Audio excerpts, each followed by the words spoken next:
Oh jamaah,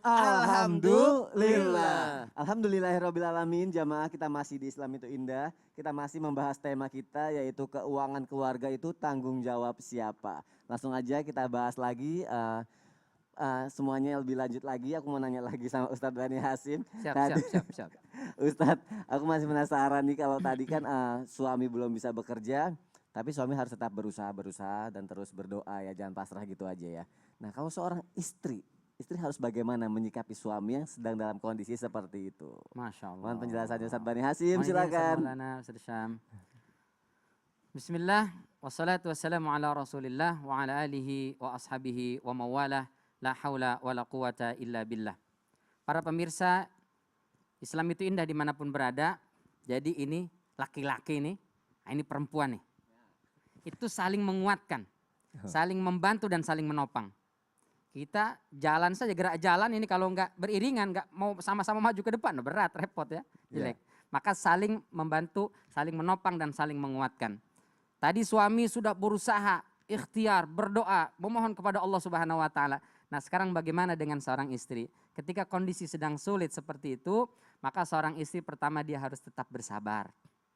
Sabar, Bang. Insya Allah hari ini Neng bisa puasa, yang penting anak-anak makan. Abang usaha ya, abang ikhtiar ya. Neng siap insya Allah. Masya Allah, indah deh. Bersabar. Yang kedua, tetap mensupport dan mendukung. Ini penting. Jangan ada uang abangku sayang, tak ada uang abangku tendang. Aduh, sedih. Ustaz Syam alhamdulillah masih selamat dari kondisi ini. Amin.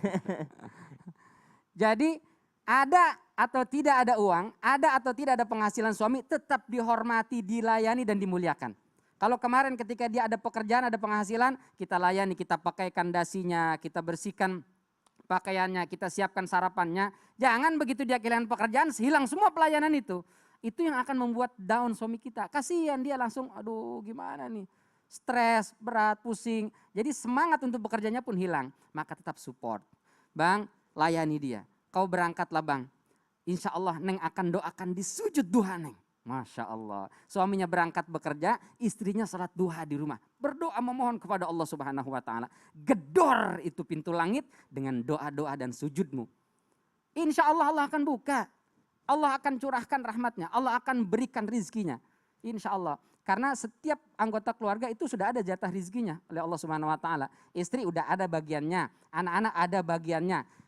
Itu pasti Allah berikan kepada mereka lewat ikhtiarnya suami. Maka yakinkan suami kita, motivasi dia, dorong dia, semangati dia untuk terus bekerja.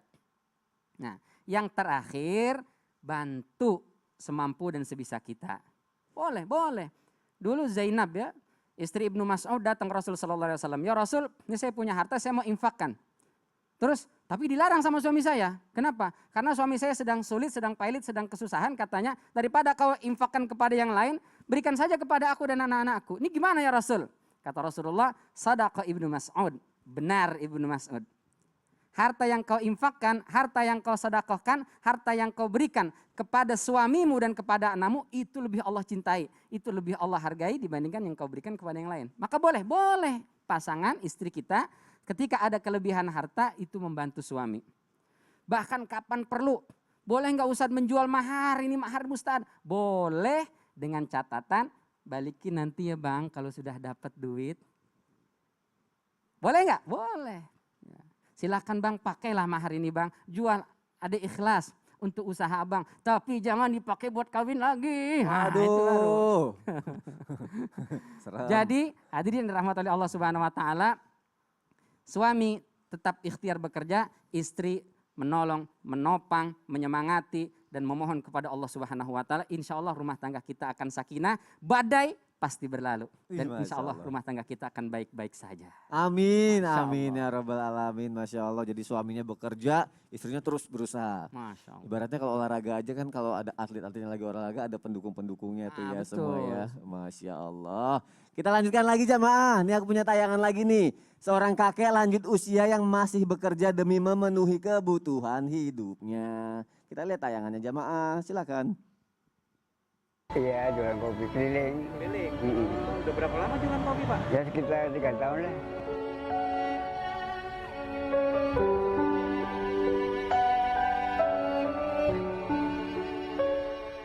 Tinggalnya di mana, Pak? Saya maaf aja, nggak punya tempat tinggal. Nggak punya tempat tinggal. Nggak ada rumah gitu Pak? Nggak ada sama sekali. Oh, nggak ada rumah. Jadi Bapak tidurnya di mana aja? Di mana aja, asal ngantuk tidur.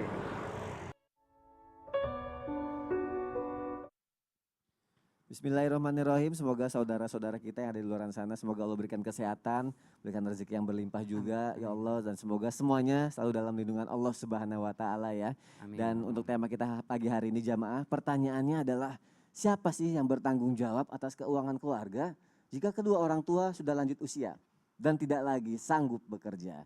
Untuk itu mohon penjelasannya Ustadz Syam, silakan. Iya, baik, bismillahirrahmanirrahim. Tabi guruku kembali Ustaz Maulana, Ustaz Bani Hashim, Mas Soni yang dimuliakan Allah Subhanahu wa taala, serta para alim ulama yang dimuliakan Allah Subhanahu wa taala, dan para ayah yang sedang bekerja mencari nafkah. Ingatlah bahwa itu juga termasuk daripada jihad fi sabilillah, karena mencari yang halal berarti menghindari yang haram. Dan dalam agama kita menghindari yang haram saja itu udah bernilai pahala di sisi Allah Subhanahu wa taala. Baik, pertanyaannya adalah ketika seorang ayah atau orang tua tidak mampu, maka siapakah yang paling bertanggung jawab dalam hal nafkah tadi? Atau siapa yang menafkahi mereka gitu kan? Untuk dirinya saja mereka tidak mampu gitu. Siapa yang berhak atau wajib untuk memberikan nafkah kepada mereka? Maka kembali dalam dalil Quran surah Al-Baqarah ayat 233, ba'da an aqul a'udzubillahi minasyaitonir rajim. وعلى المولود له رزقهن وكسوتهن بالمعروف لا تكلف نفس إلا وسعها لا تضار والدة بولدها ولا مولود له بولده وعلى الوارث مثل ذلك.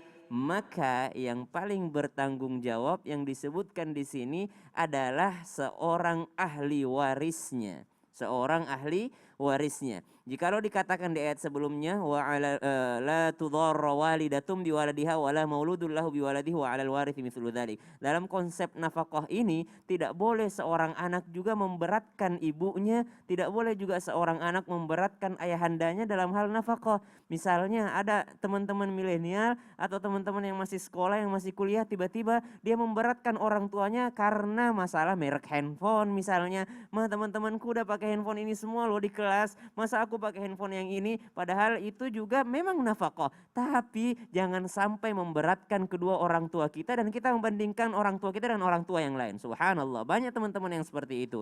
La tudarra walidatun waladiha wala mauludun lahu biwaladihi wa 'alal warithi mithlu dzalik. Dan yang paling berhak untuk menafkahi adalah ketika mereka tidak mampu adalah yang namanya ahli warisnya. Ahli waris pun ditinjau dari dua sisi. Ada dari sisi dekatnya, jihah, ada dari sisi yang namanya kekerabatannya atau darajahnya.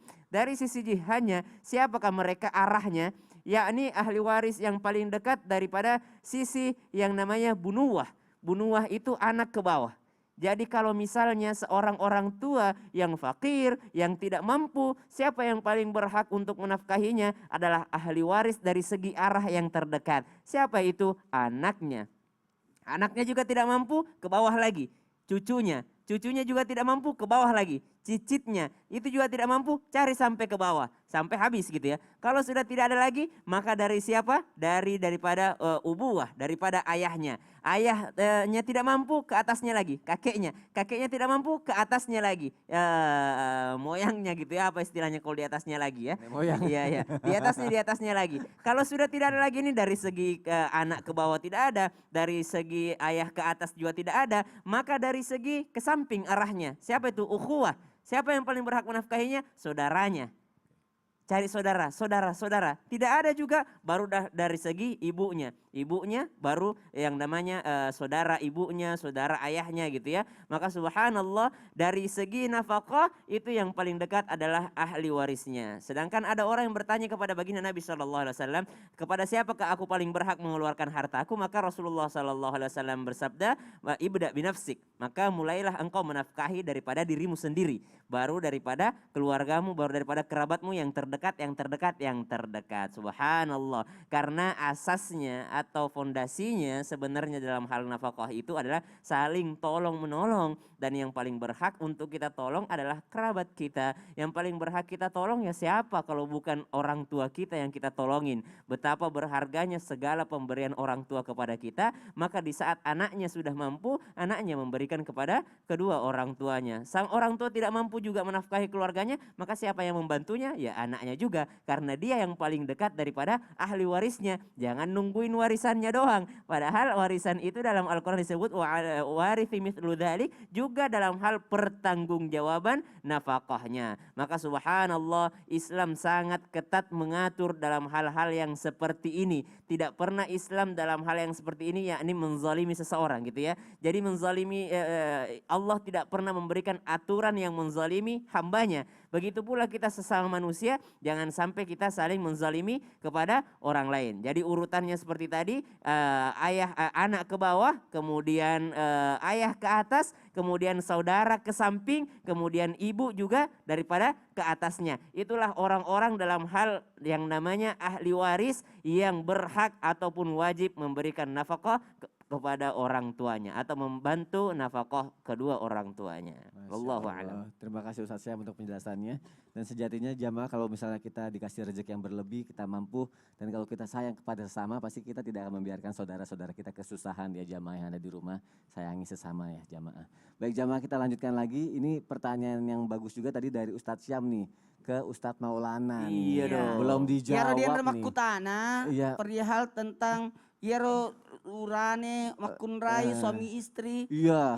Ada masalah. Iya, udah meninggal. Udah rooming saya Mas. Rumi, aku tahu. Tahu Aku ya? tahu. Aku coba terjemahin. Yang patukana itu tuh. Iya. Itu yang kalau misalnya suaminya sudah meninggal atau bercerai, gimana nafkahin Iya, istrinya kan? benar. Wih, Pinter banget. Kok bisa Masya tahu? Allah. Kan ada bacaannya. Oh, penjelasannya Ustaz Maulana, silakan, dan sebatas apa Iya, nafkahnya? Masya Allah, tabarakallah. Saya minta izin Ustaz Sam dan Ustaz Bani. Ya. Sebenarnya saya mau praktek nih. Mau praktek apa? Iya, Jadi- cuma nggak enak ya prakteknya. Kenapa? Karena ini berkaitan rumah tangga yang pisah, rumah tangga yang meninggal. Mau nggak meninggal? Belum mau dulu kan? deh, Nggak belum usah. dulu, belum siap.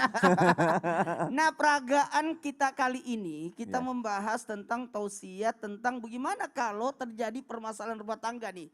Mohon maaf tanpa menggurui. Itu ambil aja itu kaleng. Apa? Oke, yang mana? Ya itu kaleng. Ini ya. Ya supaya gampang untuk diperhatikan. Yuk kita duduk. Ya semuanya aja ya. Semuanya ya. Ya. Mas Dadang dibantu ya. Iya. Ya. Dadadang, Baik. dadadang. Jangan digituin kasihan. Lagu. Ibu maupun bapak, sekali lagi mohon maaf ya, ini kita perumpamakan ini adalah anggota Oke. keluarga ya. Anggota keluarga. Nah, bapak, ibu, makasih banyak Ustaz Sam tadi nih. Jadi tausiah saya sama ini saling berkaitan ya. Ibu, Berkaitan. bapak, kemudian anak dibawa di sini. Berarti dia punya mertua, orang tua lah. Ini orang tua, ini saudara. Ya. Ya. Mirip Pada- semua ya. Mirip semua. Mirip semua. Kan Keluarga. keluarga. Jadi pada posisi seperti ini, ibu dan bapak, mohon maaf kepada semuanya supaya gampang dipahami. Ibu dan bapak berkewajiban untuk menanggung ini. Anak. Anak, menanggung Ya. anak. Anak. Dalam hal ini, apapun kebutuhan anak, apapun kebutuhan istri, ini suaminya, kanan kan suami, istri kiri ya. Ya. Sasbani ya tadi. Tadi ya Ah, kata jadi- suami kiri istri. Jadi benar. istri dan anak ditanggung oleh sang penanggung, Ibu, bapak dalam hal bapak ini. dan- ya. Makanya ketika terjadi perceraian, Ya. lihat dulu cerainya. Ah. Kalau cerainya itu, lihat posisinya. Apakah masih masa iddah? Oke. Kalau masa iddah masih tetap ditanggung. Masih tetap ditanggung. Apalagi kalau anak seterusnya. Anak seterusnya. Sampai tadi dibahas sama Ustaz Sam, sampai dia mampu. Oke. Nah, kalau pada posisi meninggal, ini perceraian meninggal, sekarang meninggal. Ya. Suami yang meninggal. Ya. Pada saat suami meninggal, maka anak disebut yatim. Anak yatim, ya. Kalau ibu yang meninggal, anak tidak disebut yatim. Anak tidak disebut yatim. Karena yang disebut yatim ketika bapak yang meninggal. Kenapa? Berarti anak ini tidak ada yang tanggung. Oh ya. Kalau binatang, Ya. beda kalau binatang. Kalau binatang induknya mati baru sebut yatim. Ya. Kalau pejantannya meninggal, tidak ada masalah. Kenapa? Ustaz, saya lagi ngebayangin ada yayasan yatim binatang. Iya, ini contoh ya. Jadi ya, kalau ayah yang meninggal, maka anak dalam alif ini posisinya yatim. Tidak ada yang tanggung. Maka tadi bagus Ustaz Sam. Ambil sisi kiri, sisi kanan, saudaranya ini yang tanggung jawab. Ya. Saudara ini tanggung jawab. Atau kalau masih ada kakeknya ambil alih. Kayak Nabi, meninggal bapaknya Nabi, Ya. yang ambil alih adalah kakeknya. Kakeknya. Meninggal kakeknya, ambil alih, menyerahkan kepada pamannya Nabi. Ya. Jadi seperti itu. Jadi tetap bertanggung jawab. Tapi kalau bisa ibunya yang hebat. Ya. Kayak saya, waktu meninggal ayah saya. Ya. Tahun 83 masih kecil-kecil kita. Yang tanggung jawab adalah ibu saya. Oh, Ustadz pernah Tidak. kecil juga ya. Masih kecil, masih umur gimana? Pernah kecil saya. Pernah ya. Ya. Meninggal ayah saya, yang tanggung jawab adalah ibu saya. Iya. Untuk menafkahi kita dengan menjual kue dan sebagainya. Nah, walaupun paman datang, tapi kan kita tidak terlalu Ya. tidak terlalu berharap. Nah, Mengharapkan ya. sekarang ini tidak ada, ini tidak ada, ini tidak ada, ini tidak ada, ini tidak ada, tinggal sendiri. Hah. Gimana tuh? Meninggal ayahnya, meninggal ibunya, meninggal kakeknya, tidak ada pamannya, tidak ada. Maka ini tanggung jawab negara.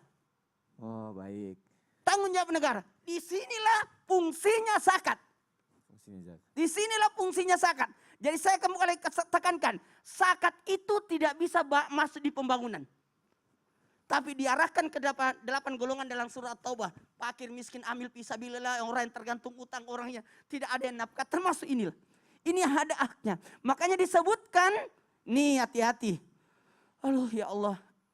Al-Ma'un ya.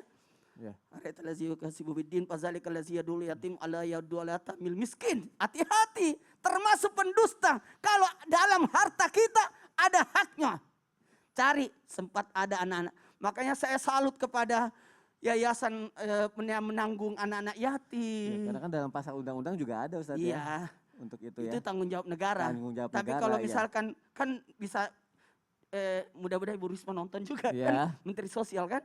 Jadi itu tanggung jawab negara. Ya. Tapi mereka sudah tahu pasti. Sudah tahu pasti. Dan saya alhamdulillah biasa ke panti asuhan nanya-nanya tentang itu. Ternyata memang ditanggung sama negara. Ya, karena ada Cuma dalam kan undang-undang negara juga. kadang-kadang tidak tahu. Kita Ya. lah orang-orang di sekitarnya, pengurus masjid mengumpulkan zakat. Zakat itu tidak masuk ke masjid, tidak bisa masuk di kas masjid. Zakat itu langsung dicari orang-orang di sekitar masjid yang membutuhkan. Ya. Itu. Apalagi sekarang alhamdulillah ada pengelolaan zakat yang luar biasa. Bagaimana zakat itu diatur, dikembangkan, kemudian diarahkan untuk anak rumah yatim dan sebagainya. Ini perlu, inilah jangan kita nafsi-nafsi sendiri-sendiri. Ternyata ada orang di sekitar kita yang tidak ada bapaknya, tidak ada mamanya, tidak ada saudara, sendiri dia. Ya. Ini yang penting. Untung ada kaleng-kaleng ini jadi gampang. Jadi gampang menjelaskannya ya, perbedaannya ya. Walaupun semuanya mirip Langsung tadi sekali tuh ya, kembar saya ya. kepikirannya Iya. baru tadi ya. Kalau saya suruh mati dia susah. Iya. Saya suruh mati. Meskipun kalau lagi acting kadang-kadang suka peran-peran kayak gitu. Tapi terima kasih untuk penjelasannya. Semoga clear ya, jamaah yang ada di rumah juga paham dan maksud yang Ustadz Maulana sampaikan juga sampai kepada jamaah yang ada di rumah. Jadi ribet ya Ustadz ya, saya bantuin ya. Itu ada Terima Mas Dadang. kasih. Baik. Terima kasih Mas Dadang, terima kasih untuk penjelasan, untuk sudah Itu ngebantu. nama panjang apa? Kan kalau Nah, lagu iya. lagu Tapi kalau raja biasa ada berarti, gitu. Tanda kedekatan itu. Tanda Ada akrab. kedekatan. Sadarnya, Ah, itu Mas tanda Dadang. dekat kita. Tanda dekat, makasih. Mas Saudara ada dadang itu kan. Baik, Ustadz Maulana sekali lagi terima kasih untuk penjelasannya. Terima kasih juga jamaah. Nih kita lanjutkan lagi jamaah nih. Ada lagi pertanyaan yang bagus banget nih. Aku mau nanya sama Ustadz Ahmad Bani Hasim ya. Bagaimanakah Rasulullah dan para sahabat terdahulu nih dalam bersikap adil terhadap keuangan keluarga Ustadz? Aku mohon penjelasannya Ustadz, Masya silakan. Allah. Mohon izin Ustaz Maulana Ustaz Syam. Bismillah, wassalatu wassalamu ala rasulillah wa ala alihi wa ashabihi wa mawala. La hawla wa la quwata illa billah. Hadirin para pemirsa Islam itu indah dimanapun berada. Ada baiknya kita belajar bagaimana sahabat Rasul Sallallahu Alaihi Wasallam dan dulu orang-orang saleh itu mereka mengelola keuangan dalam keluarga sehingga keuangan itu mendatangkan keberkahan dalam hidup. Ya. Jangan sampai rumah tangga kita ini cekcok gara-gara beda pendapat dan pendapatan. Nah itu bahaya. Jadi bagaimana kita mengelola supaya berapapun pendapatan dan penghasilan serta rizki yang Allah berikan kepada kita mendatangkan keberkahan. Bagaimana dulu Rasulullah dan para sahabat? Yang pertama mereka sangat memperhatikan debit dan kreditnya. Tadi sudah dibahas oleh Ustaz Syam, disinggung juga oleh Ustaz Maulana. Bahwa dicari dari sumber yang halal. Ya, Karena itu penting, sesuatu yang halal jika masuk ke dalam rumah tangga kita, kita kelola dengan baik, dia akan mendatangkan keberkahan. Tapi kalau datang dari yang haram, sebaik apapun kita mengelola, tidak ada keberkahan. Tahu-tahu habis saja, kemana ya? Kok uang nggak tahu, tahu-tahu sudah habis, tidak ada keberkahannya. Yang kedua, dibelanjakan kemana, itu juga penting. Kita mendapatkan dengan cara yang halal, dibelanjakan pada yang halal. Didapatkan dengan cara yang halal, dibelanjakan pada yang haram, jatuhnya haram. Atau didapatkan dengan cara yang haram, dibelanjakan pada yang halal, itu juga jatuhnya haram. Diinfakkan, dikeluarkan zakatnya, diberikan membantu anak yatim tadi yang dibahas oleh Ustadz Maulana, tapi diambil dari cara yang haram, maka tidak ada nilainya di sisi Allah Subhanahu wa taala. Maka dulu para sahabat itu luar biasa berusaha menjaga dari yang haram itu. Sampai memang berlebihan ini ya, tapi sampai ada riwayat mengatakan seseorang dia menemukan satu butir kurma, teriak-teriak, ini punya siapa, punya siapa, punya siapa. Saking takutnya dari yang haram. Kemudian kata Rasulullah, cuma kurma ambil aja makan, udah gak usah banyak tanya lah. Nah, saking khawatirnya dari yang tidak halal. Yang kedua, tidak boros. Kata Abu Bakar radhiyallahu an, aku sangat membenci jika ada di sebuah keluarga membelanjakan harta mestinya jatah untuk 3 hari dihabiskan dalam sehari. Abu Bakar sangat tidak suka tuh, boros. Yang ketiga, ini sangat penting, yaitu selalu gemar bersedekah, berinfak dan bersedekah. Ini yang penting. Rasul Shallallahu Alaihi Wasallam itu memiliki istri 9 ya. Kalau kita lihat 9-9-nya punya rumah, ada rumahnya masing-masing. 9-9-nya ada kendaraan unta. Unta itu model-model mobil lah sekarang itu. Dan ada bighal, keledai, ya model-model motor lah sekarang. Kendaraan ada, rumah juga diberikan. Tak cukup sampai di situ, kata Umar bin Al-Khattab, masing-masing istri Rasul Shallallahu Alaihi Wasallam itu mendapatkan 1000 wasak gandum dan juga kurma dalam setahun. Satu wasak itu sekitar 122, sekian kilo. Kalau 122 kilo kurma dikalikan 1 kilo 50.000 aja umpamanya. 6 miliar setahun. 6 miliar untuk jatah istri-istrinya. Subhanallah. Tapi kenapa dari riwayat dari Aisyah, di rumah Rasul Shallallahu Alaihi Wasallam dalam 3 hari tak pernah kami memakan gandum yang halus secara berturut-turut, nggak pernah. Bahkan pernah rumah Rasulullah selama 1 bulan full tak ada kepulan asap, nggak dimasak. Kenapa? Karena semua istri-istri Rasulullah mengikuti suaminya. Suaminya yang gemar berinfak dan sedekah, semuanya juga begitu. Harta yang 6 miliar tadi itu diinfak-infakkan. Subhanallah. Itu yang mendatangkan keberkahan. Jadi ayo sama-sama kita pupuk keberkahan rumah tangga kita. Harta ini pertama dicari dengan cara yang halal, dibelanjakan untuk yang halal, jangan boros dan jangan lupa serta jangan bakhil untuk berinfak dan bersedekah di jalan Allah Subhanahu wa taala. Jangan tunggu kaya untuk bersedekah. Seberapapun yang kita punya sisihkan untuk Allah Subhanahu wa taala, maka Allah akan berkahi rumah tangga kita dan juga harta kita insyaallah. Amin, Wallahu a'lam amin bishawab. ya rabbal alamin, masya Allah, jazakallah khair Ustadz Bani Hasim. Dan semoga jamaah kita bisa meneladani dari kisah Rasulullah dan juga para sahabat ini. Semoga ini bisa menjadi pelajaran penting untuk kita jamaah yang ada di rumah.